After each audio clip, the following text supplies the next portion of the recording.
Right, what's up, everyone? Today we're just going to be covering this quick short that we took on NQ or MNQ, which is Nasdaq futures today, essentially as New York market opened. So basically, the whole preface behind the trade was that we were delivering or have been delivering from this bearish fair value gap over the last week or so.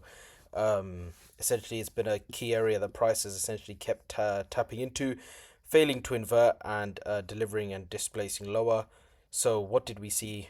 Essentially, we saw price run up again through Asia and London, double top in it, and essentially make a high time frame higher low. However, we had all of this unmitigated low resistance liquidity that had built up as we just kind of slowly and gradually kind of too perfectly trended higher. So if we kind of put our GAN box here, we can essentially see that although we made the higher low, we didn't end up sweeping equilibrium or going into the discount part of the range, which obviously is not a huge issue. But again, it kind of brings in more argument or a stronger argument, sorry, that we want to mitigate some of this leg and look for a high time frame PDRA that price would want to draw to. Obviously, this is only regarding external range liquidity. Obviously, expecting the price would come all the way down, filling a high time frame PDRA, and then continuing hourly structure. Right, so then what happened? So we saw that obviously London, we double topped here. And then one model that I say model, one fractal, or I guess you can call it whatever you want, that we really like to see on a chart is when we get a sweep of a high, displacement, failure to make a new high, and then kind of a shift in structure indicating a change in state of delivery on the lower time frames, which obviously we would then look for inversions and whatnot. But basically, so we had this we had sorry Asia's high, price came down during London, ended up taking it out and making what was London's high.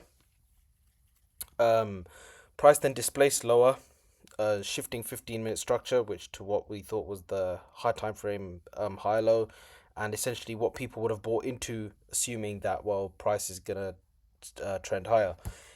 If we can mark out New York's open, which was here this huge sell side candle, essentially we could see that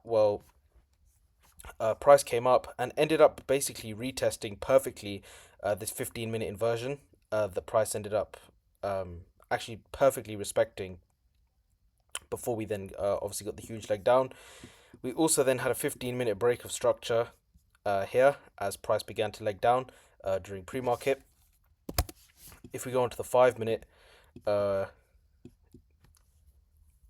sorry, what was it? Yeah. So then also we were respecting this 5 minute sell side fair value gap here, as we broke 15-minute structure and 5 minute structure, came down here, retested the 5 minute gap, and then also if we go onto the 2 minute, this all kind of fell into the same sort of area, kind of some sort of balanced price range, if that's what you want to call it. So yeah, so we had a 2 minute inversion here, which and also a sell side gap. The price ended up respecting, basically coming in, consolidating, and then so if we zoom out, we knew essentially that um, just as we mentioned before, price ran up, liquidity sweep, came back down, displaced broker structure, came back up, respected inversions and key gaps, broke structure to the downside again on the low time frames, indicating the market wanted to see a change in state of delivery to the downside. So what our target's going to be. Stupidly, this is where we messed up. We ended up going for a nice 1 to 7.6. Obviously, you can't complain. Profit's profit. We ended up getting TP slammed straight as New York opened. So we had this low resistance liquidity, which I believe was London's low. Then we had this low resistance liquidity from Asia, and then we obviously had Asia's low. All of which ended up getting slammed within the first half an hour of New York session opening. Sorry, I say half an hour. Um,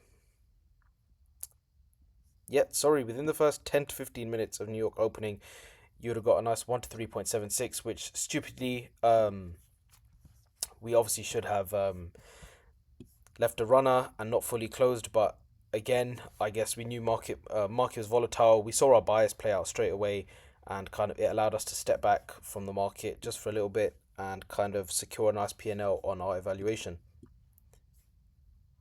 So another thing is that because the US government is still shut down and we had a bank holiday yesterday, markets were kind of choppy. So the fact that we were able to kind of draw straight towards our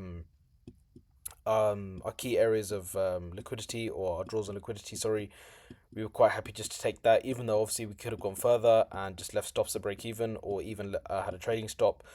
We were quite happy to close out for a 1.76, which was nice to get on the evaluation. So anyway, we hope you enjoyed, and yeah, hope to see you in the next video.